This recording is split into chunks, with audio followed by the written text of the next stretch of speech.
Merci André, merci Patrick pour cette introduction.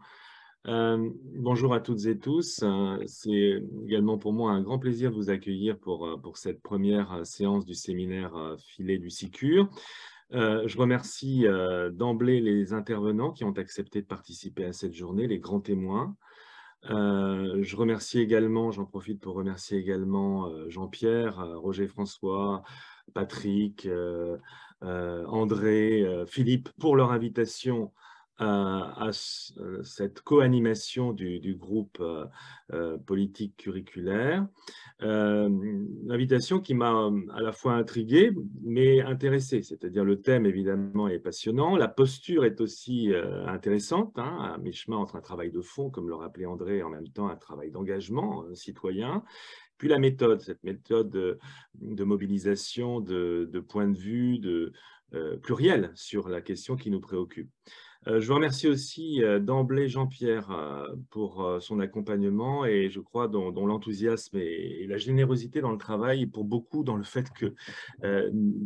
ce groupe persiste dans le temps et qu'il ait été productif. L'une des conditions que je m'étais fixée à moi-même en intégrant ce groupe, c'était au fond de plaider, et je crois qu'on était tous d'accord là-dessus, pour une approche compréhensive, hein. D'abord, écouter, échanger, réfléchir, conceptualiser aussi, et puis proposer, mais je dirais dans cet ordre-là, ne pas en quelque sorte ajouter un îlot de plus à un archipel normatif qui est déjà bien peuplé. Et donc, je souhaitais vraiment nous prémunir d'emblée d'un yaka faucon de plus, qui, à mon avis, aurait été plus frustrant que véritablement nourrissant. Par ailleurs, on a plaidé, ça vient d'être rappelé également par Patrick et André, pour une approche de la politique des savoirs que je crois intéressante et, je ne sais pas, originale, c'est-à-dire en partant vraiment des gens, de leur position dans l'institution, dans l'école, dans les écoles, puisque la dimension internationale est affirmée dans notre groupe, au carrefour de ce qui compose leur ordinaire professionnel. Et quels gens, justement, quelles personnes? Eh bien, des enseignants, bien sûr, en France, mais aussi à l'international, des administrateurs, des leaders, comme on dit désormais, des chefs d'établissement, des personnels d'orientation, des personnels de santé. On envisageait, mais faute de temps et peut-être aussi de ressources, pour l'instant, on n'a pas eu d'entretien avec des élèves, avec des familles, mais c'est quelque chose qui nous paraîtrait tout à fait important. Et on a procédé par des focus group. On a travaillé non pas par des entretiens classiques de recherche, mais vraiment dans une logique de partage, d'échange, d'expérience. Sur quoi? Bien sûr, finalement, on pourrait dire le sens de l'engagement des personnes dans leur travail, le rapport qu'ils entretiennent au savoir scolaire, mais aussi à leur savoir professionnel, les frustrations aussi qu'ils peuvent nourrir, les projets, les discordances qu'ils peuvent éprouver entre une mission prescrite et vécue. Et donc, tout cela nous rattache à des enjeux d'accompagnement, de formation, de temps et d'espace professionnel, de synergie dont on a mesuré à quel point elles étaient faibles, au grand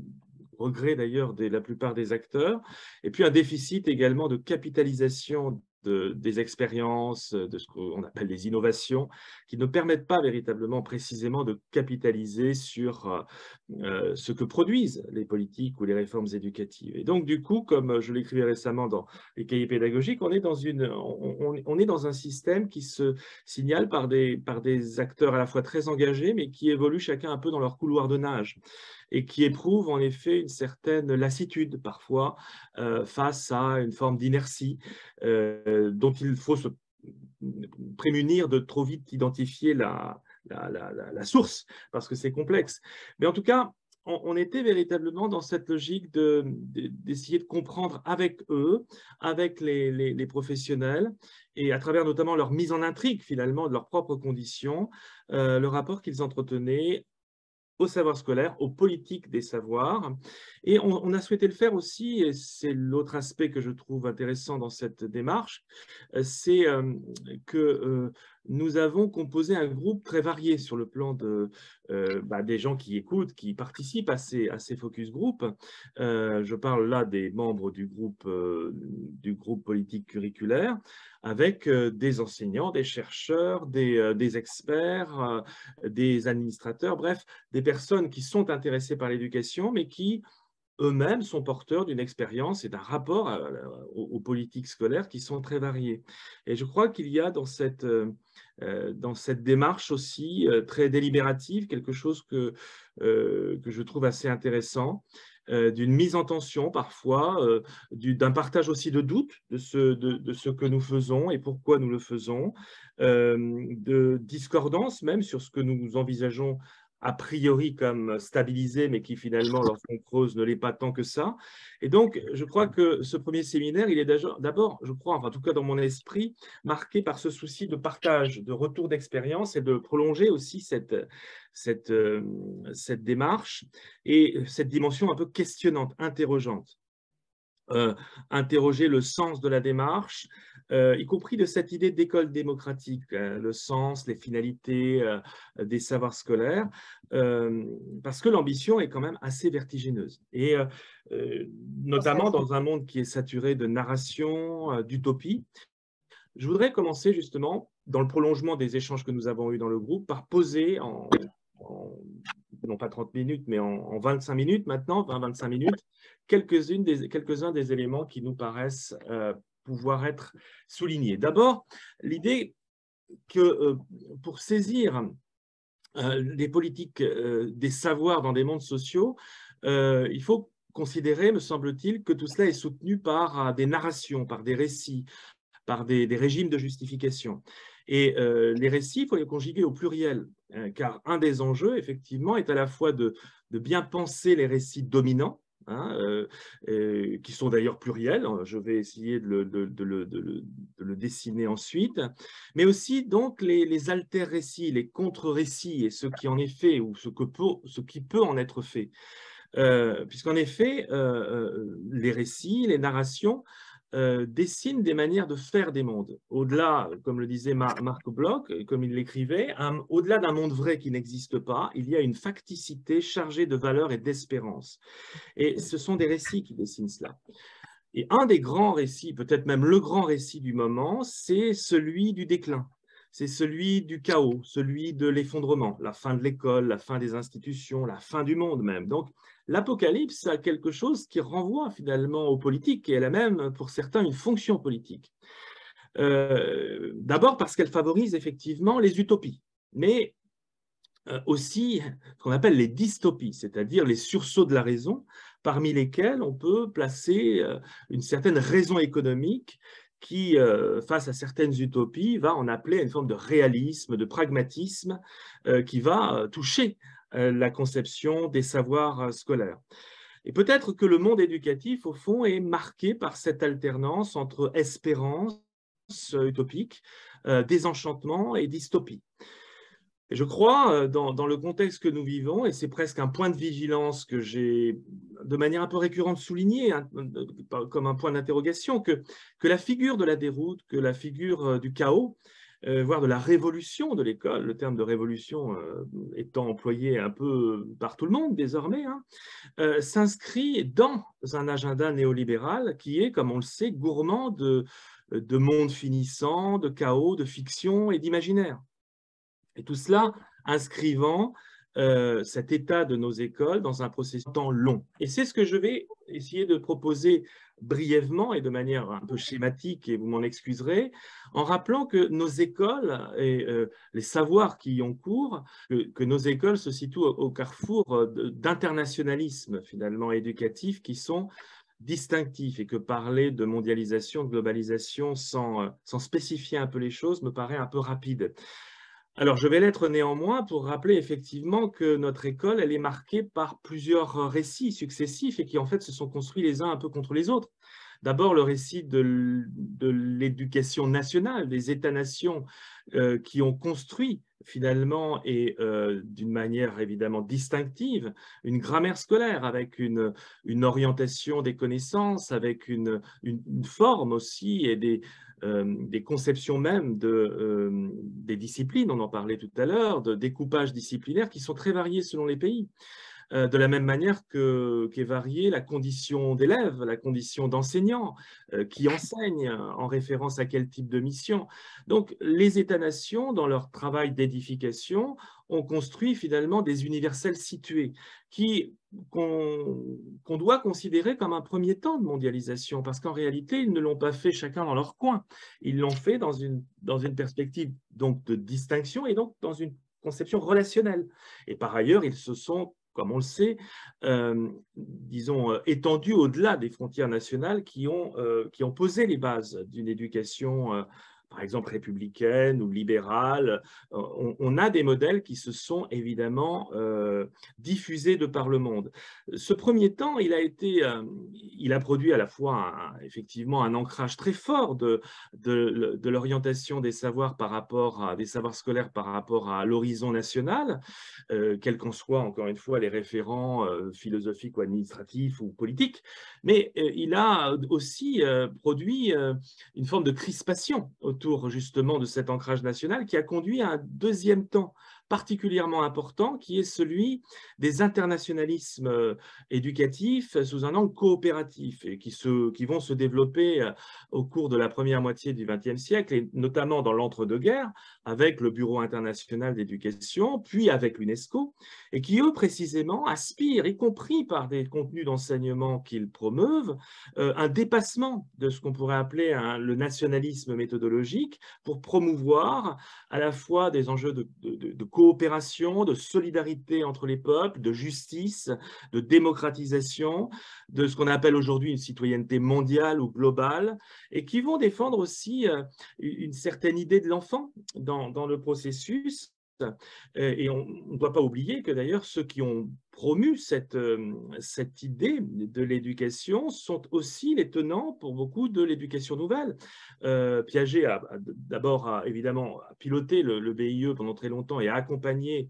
le développement de l'UNESCO, mais il était accompagné en cela par Montessori, par Adolphe Ferrière, par Wilhelm Flittner, donc des gens qui ont véritablement œuvré à défendre une certaine conception de l'éducation, marquée aussi, bien sûr, par le caractère évidemment potentiellement belliqueux de l'identification de l'éducation publique à la nation, avec évidemment les conflits mondiaux que l'on sait, qui ont nourri justement cette vision à la fois pacifiste, coopérative de l'éducation. Si j'insiste là-dessus, c'est parce qu'au fond, ce mouvement-là, il a perduré, notamment avec l'UNESCO dans son développement au lendemain de la Seconde Guerre mondiale, très fortement soutenu dans un premier temps par les États-Unis, puis complètement lâché progressivement par les États-Unis au profit d'une conception beaucoup plus économiste et beaucoup plus capitaliste, en quelque sorte, de l'éducation, qui a vu notamment le passage de relais de l'UNESCO à l'OCDE. La création de l'OCDE, sous impulsion états-unienne, a été un marqueur très fort d'une nouvelle conception de l'éducation qui n'était plus du tout marquée par une vision universelle, souci à la fois de solidarité interne entre les peuples, qu'ils soient du Nord ou du Sud. La dimension universelle de l'UNESCO est particulièrement forte, là où au contraire l'OCDE a resserré finalement le propos autour des pays riches, confiant finalement à d'autres institutions l'accompagnement du développement des pays pauvres. Donc cette division du monde Nord-Sud s'est doublée par ailleurs d'une division même des sociétés à travers, il en était fait référence tout à l'heure, une certaine promotion à la fois de l'éducation de base, les Back to Basics des États-Unis, et en même temps la promotion d'une élite scolaire complètement assumée. Donc, le réalisme, une forme de renoncement à l'universalisme qui était surtout marqué par une forme de volonté d'impérialisme idéologique, a conduit à véritablement repenser la question des savoirs scolaires sous un angle beaucoup plus finalisé, beaucoup plus indexé à une raison économique qu'elle ne l'était jusqu'alors. Ce qui fait qu'aujourd'hui, nous sommes en réalité au carrefour. C'est ce qu'on pourrait effectivement appeler en matière de savoir scolaire un processus d'hybridation, moi, que j'appellerais même de confusion des curriculums et de leur régime de justification, à des degrés divers, il y a une vitalité pérenne de ces narrations éducatives successives qui sont en réalité concurrentes et qui créent justement le trouble de nos écoles et le trouble curriculaire. Les savoirs disciplinaires, effectivement, et l'ancrage par rapport à la fois à des manières de penser ces savoirs qui sont quand même très indexés à des contextes nationaux d'élaboration, qui renvoient aussi à la souveraineté des États-nations sur ce plan, mais aussi la coexistence de ces conceptions avec des récits concurrents, c'est-à-dire la logique des concurrences, des compétences, la promotion d'un certain nombre d'objets d'éducation un peu indéterminés sur le plan des disciplines qu'il s'agit d'intégrer et qui sont directement issus à la fois des préoccupations océdéistes, on va dire, hein, c'est-à-dire produire des élèves employables, compétents à quelque chose, et donc effectivement marqués par une logique économique d'insertion sociale et professionnelle, et dans le même temps un héritage qui est lié aussi à l'UNESCO, qui est celui des éducations A, de ce qu'on trouve par exemple en France à travers le parcours citoyen, qui est un patchwork très intéressant à analyser, comme marqué par les traces finalement de l'évolution de nos systèmes éducatifs, entre les valeurs républicaines, le développement durable, toute une série d'éléments qui sont assez disparates, mais qui renvoient finalement à cette hybridation. Et évidemment, il n'y a pas que des récits, il y a aussi des choix qui sont derrière la capacité notamment d'imposition et de circulation de ces choix. Il y a des choix politiques et on va dire de soutien et d'investissement.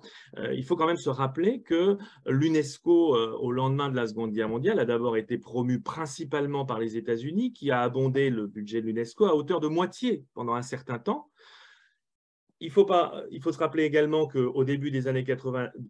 2000, ce budget a évidemment fondu pour devenir 20% en 2010. Et n'oublions pas qu'en 2018, les États-Unis ont décidé leur propre retrait de l'UNESCO, pour des raisons évidemment qui tiennent probablement aux intérêts des États-Unis, mais qui a investi et qui continue à investir massivement dans un autre, effectivement, prescripteur de curriculum qu'est l'OCDE. Donc, il y a là des éléments qui sont certes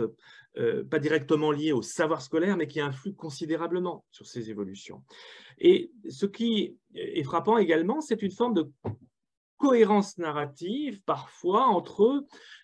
insoupçonnée mais réelle, entre certaines conceptions de ce qu'on pourrait appeler ce capitalisme éducatif, marqué par une centration sur l'individu, sur le développement de ses compétences, et certains récits nationaux comme la méritocratie, finalement, qui fait plutôt bon ménage avec ce récit capitaliste, en ce qu'il pose aussi la réussite individuelle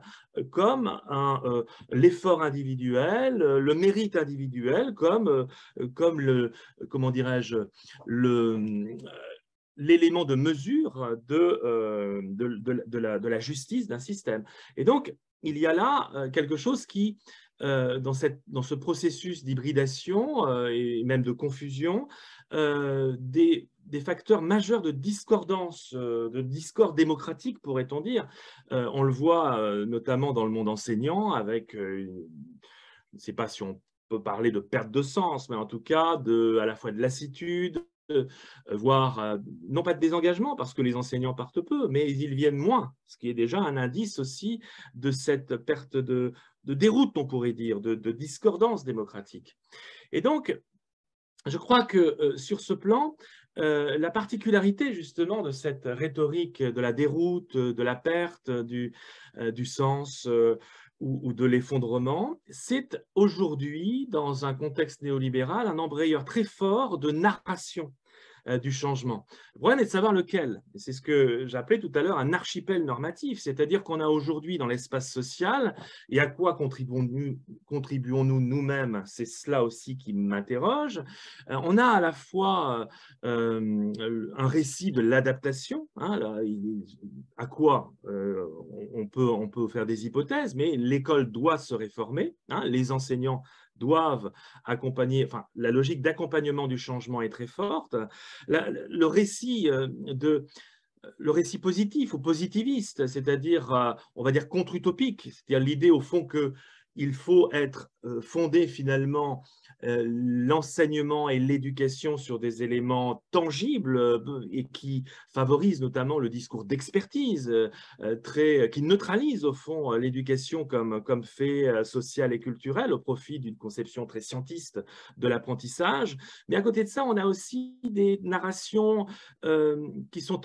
aussi très forte, ce que j'évoquais tout à l'heure, ce que j'appellerais le récit régressif, c'est-à-dire le fameux back to basics qui vient des États-Unis et qu'on retrouve aussi chez nous, c'est-à-dire cette idée qu'au fond, il faut un socle, mais qui en fait est aussi un discours élitiste, parce que le back to basics, c'est les basics pour les uns et beaucoup plus pour les autres. Donc c'est à la fois un récit régressif et en même temps un récit assez élitiste.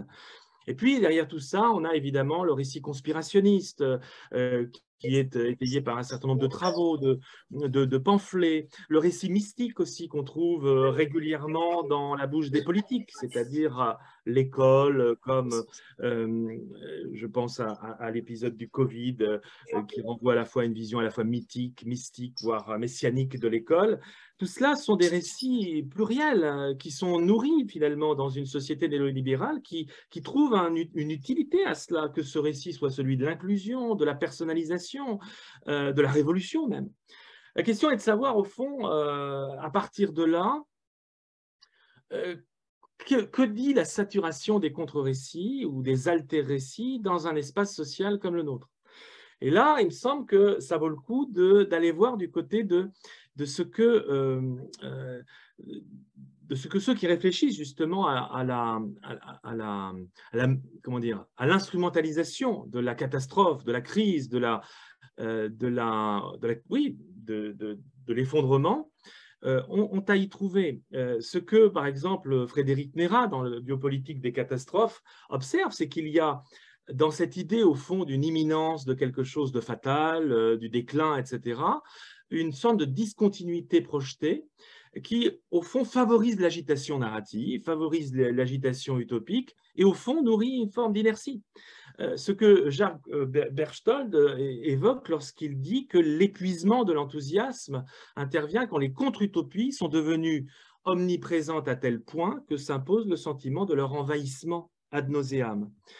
La question qui est à l'œuvre, c'est effectivement comment dans cette dystopie néolibérale, qui finalement est avide de pluralisme,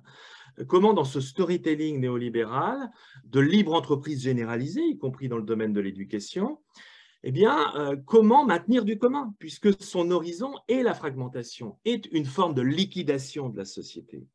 Parce que tout simplement, et je dirais le modèle états-unien le montre, il y a dans cette philosophie politique une réelle capacité à s'adapter et à produire des métacritiques, à les intégrer dans son propre logiciel, de sorte que le récit ne devient plus une alternative, mais devient comme un palliatif qui consolerait en quelque sorte des utopies, peut-être même des inégalités. Regardez un peu comment, effectivement, les inégalités sont omniprésentes dans l'espace social, médiatique. Mais pour autant, s'agit-il de les affronter en tant que telles et de penser la question on va dire structurellement, la question de la construction des inégalités? Il me semble qu'on est plutôt sur la promotion d'un ordinaire des inégalités, sur un mode compassionnel, voire fictionnel, qui renvoie presque à l'univers littéraire ou quelque chose qui était infrapolitique, mais qui est investi par le néolibéralisme. Le problème, c'est de savoir comment on fait pour se positionner dans une école qui est soit en effet une école sans société, parce qu'au fond, dans le récit du capitalisme éducatif, qui a besoin de la société? On a d'abord besoin d'espaces d'éducation et de formation qui valident un capital, qui va être déclinable, qui va pouvoir être éventuellement produire de l'employabilité, hein, ce sont les maîtres mots. La société n'est qu'un arrière-plan et n'est pas forcément une condition de cela. Mais on peut avoir à la fois une école sans société, mais on peut aussi avoir, dans le contexte que nous vivons, une société sans école. Puisqu'au fond, l'éducation aujourd'hui, dans un contexte à la fois de connectivité généralisée, de fragilisation des savoirs institués, hein, que ce soit à l'intérieur de l'école ou hors de celle-ci, à travers le consumérisme aussi, éducatif, culturel, la fragilisation des institutions, au fond, on peut avoir effectivement une société sans école, et pour autant marquée, et dans lequel l'éducation liée à l'information aussi soit omniprésente. La question est donc, de mon point de vue, extrêmement redoutable, et on doit aussi saisir la façon dont on pose la problématique, peut-être elle-même piégée par l'univers rhétorique dans lequel elle se situe, rhétorique et politique. Et pour autant, effectivement, il me semble qu'on doit effectivement, il y a une sorte d'utopie nécessaire. Ce que disait à nouveau Marc Bloch, c'est que l'utopie, c'est un savoir, c'est le savoir de l'espérance, qui évidemment est propice au désenchantement, mais qui n'équivaut pas le cynisme ou le nihilisme. Donc l'utopie est sans doute nécessaire à la construction, mais, et je crois que la démarche dans laquelle on est engagé est un peu instruite de ça, l'utopie par définition procède toujours d'un décollage avec la société telle qu'elle est. Tout simplement parce qu'elle projette une société qui n'est pas là, et en référence probablement à une vision partagée. Le problème est de prendre la société pour ce qu'elle est. Et donc, la question est de savoir aussi si la société capitaliste, la société néolibérale, est à ce point disposée au progrès. Excusez-moi la provocation, mais est-ce qu'il y a vraiment une aspiration commune à un bien commun? Ou bien est-ce que c'est une aspiration propre à quelques-uns? Et là, je pense qu'il faut effectivement interroger ces questions-là de manière très simple, y compris en partant de ce qu'a produit de ce qui produit l'école néolibérale en termes de rapport au savoir, du point de vue aussi des usagers des savoirs scolaires. Donc, le rôle que je reconnaîtrais volontiers et qui résonne sur des échanges que nous avons eus dans le groupe, mais en lien sans doute avec d'autres mouvements citoyens, c'est ce que j'appellerais dérouiller les hypocrisies des systèmes dans lesquels nous évoluons, revisiter aussi des héritages et repenser les horizons d'ancrage. On parle là de l'école française, mais jusqu'à quel point doit-on réfléchir aussi sur des ancrages post-nationaux et néanmoins démocratiques ou infranationaux? Il me semble qu'il y a des enjeux aujourd'hui qui résonnent aussi par rapport à d'autres espaces politiques comme l'Europe, à la construction d'une citoyenneté locale, une citoyenneté marquée par des territoires infranationaux, mais aussi plus globale. Et je crois que la question de l'émancipation ne peut être considérée indépendamment des enjeux d'ancrage des individus dans un contexte où tout conduit à faire des individus, des élèves, des adultes en devenir, des individus atopos, c'est-à-dire un peu jetés dans le monde, et donc auquel l'école doit pouvoir, à travers un programme émancipateur, leur promettre aussi un horizon d'ancrage social qui ne se confonde pas avec simplement une forme d'insertion ou d'intégration professionnelle et économique. Voilà un peu les points de questionnement plus que de réponse que je vous propose à ce stade.